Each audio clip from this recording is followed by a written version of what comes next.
and I couldn't get clean. I was borrowing money from everybody to try to get high. I realized I had a problem throughout all this, but I didn't stop.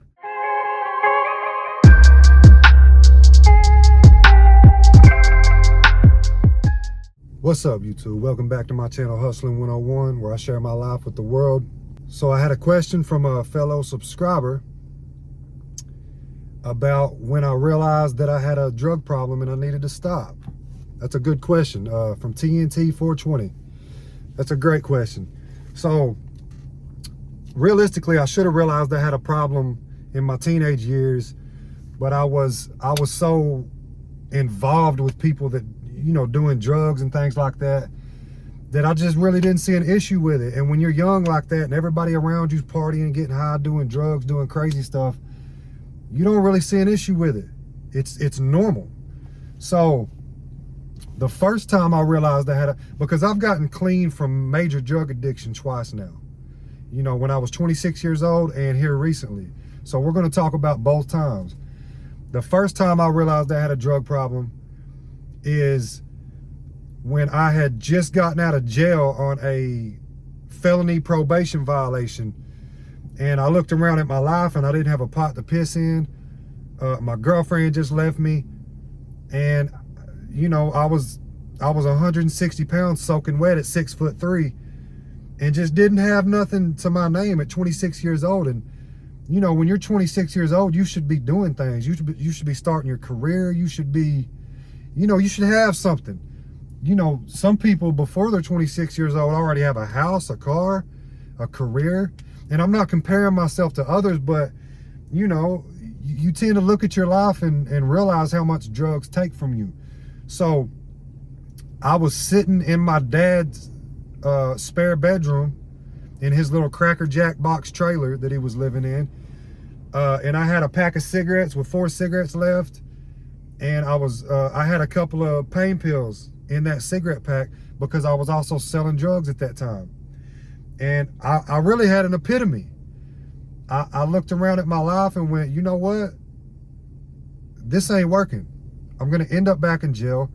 You know, nothing is changing in my life. So, you know, you have to make a drastic change in your life in order to, you know, change. So I fully committed myself to, I'm going to get clean. I went through the withdrawals. I was messing with Subutex too at the time. So I went through like a month-long withdrawal and I worked through the whole thing. 2 weeks into my withdrawal, I started going to the gym.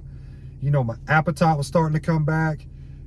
And it was like a snowball effect, you know. I started to fall in love with the gym. I started getting real results in my life.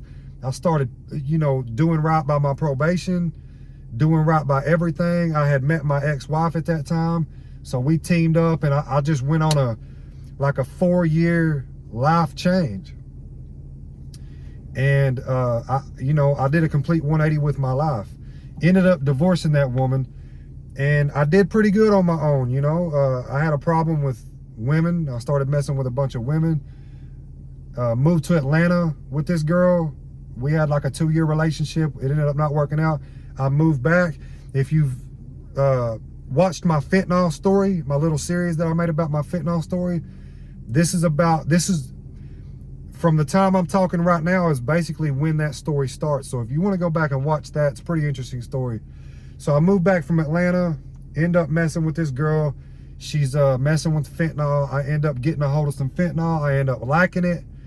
And at this time, I've got a good career going for myself. I start, you know, I'm going to work. I'm working like crazy 6 days a week, 12 hours a day. I'm making a ton of money. My life's going great. But I start messing with fentanyl. Slowly, over a 2-year period of messing with fentanyl, my life starts falling apart. Especially there towards the end. So when I realized I had a drug problem then is when I was calling in late to work because I wanted to go pick up some drugs. I knew right then that, okay, you got a problem. You shouldn't be calling in late for work to go get drugs. And I did that a couple of times. So that was the first, that's when I should have stopped. That's when I should have realized I had a problem and I should have stopped what I was doing, but I didn't. The fentanyl had a hold of me.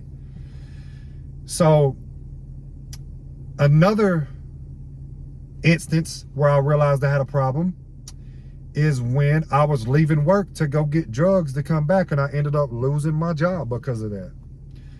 I knew I had a problem. But by that time, I had already felt like my life is screwed up. I've got a lot of money because I just cashed out my 401k, so I continued to get high. The third instance I realized I had a problem is when I was shaking, going through withdrawals, sitting in a hotel parking lot waiting to get my drugs so I could take a couple of hits and make the withdrawal go away. Also, it didn't stop. I kept using. Let's talk about the fourth instance I realized I had a problem. When I found myself at the blood clinic giving blood for money because I couldn't hold a job. After I lost my job, I couldn't hold a job at this point. I was giving blood for money to go get high. And I found myself walking around the parking lot picking up cigarette butts off the ground and collecting them because I didn't want to spend $4 on a pack of cigarettes. I realized I had a problem then, but didn't change it. So let's continue. I had lost every job that I had applied for. I was getting ready to get evicted from my apartment. They were about to come get my truck because I was behind on every payment that you could imagine. I was struggling just to pay my phone bill, and I couldn't get clean. I was borrowing money from everybody to try to get high. I realized I had a problem throughout all this, but I didn't stop. So when it finally came to a head and I finally stopped is when I moved to Nashville, up to my mother's house. Because I finally came to the conclusion that the only way I was going to be able to get clean is to get out of my hometown where I know all these other addicts and I'm just able to get drugs easy. So I moved to Nashville, and I don't get completely clean then. I have to admit, I started using Kratom, which if you're an addict, Kratom can definitely turn into a problem. And it did for me. So I continued with the Kratom for 2 to 3 months, 2.5, 3 months, something like that. I found myself still asking for money, asking my mom for money, asking my girlfriend for money, and just being a bum, basically. I went from this highly motivated,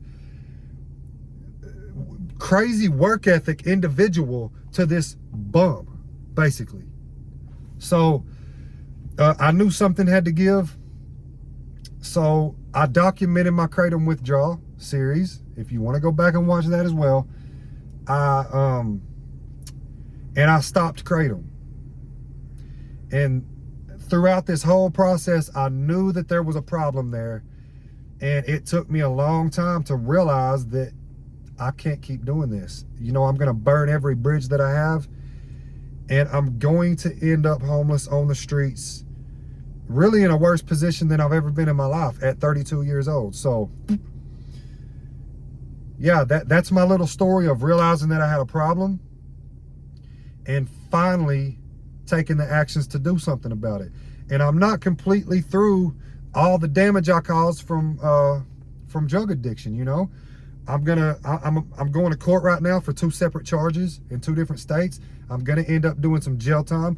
I'm holding myself accountable for all this. I'm going to get it behind me like a real man, like a man. And, you know, we're going to get through it. I'm going to get through it. So, yeah, TNT 420, I hope that answered your question about when I realized I had a problem and when I finally did something about it. I let it drag on way longer than I should have. You know, they say that you have to hit rock bottom before you realize you have a problem and you do something about it. So I hit my rock bottom a couple of times throughout that little journey. And I'm in the process of doing something about it. And I'm also in the process of putting my story out to you guys to help other addicts. You know, I'm hoping that this helps whoever stumbles across my videos. I'm hoping I help them. You know, I'm hoping that I help them. So TNT 420, that's my answer to your question, man. I hope that you're satisfied. I hope that you're satisfied with this answer. To anybody else that wants to, drop a question in my comment section, I'll do my best to get around to your question and make a video response just like this, answering that for you. But you already know what it is, guys. I'm just a guy that decided to get on YouTube, share his life with the world, and as always, peace out.